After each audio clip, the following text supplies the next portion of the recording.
হাজির, সব একেবারে গরম গরম। বাহ বাহ বাহ।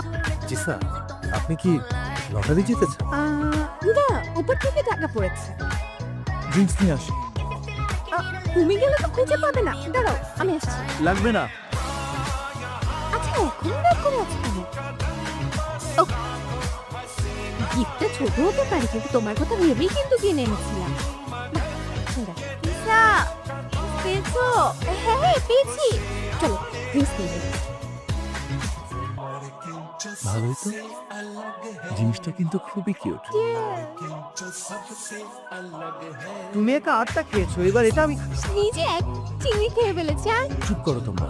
ফুয়াদ, দাও, তুমি অনেক খেয়ে ফেলেছো, আর না। হ্যাঁ, নাও জিসা, এটা তুমি খাও, এটা তোমার। ভাইয়া আমার সাথে এমন করছো কেন? দেশে আসার পর সি ফুড খাইনি।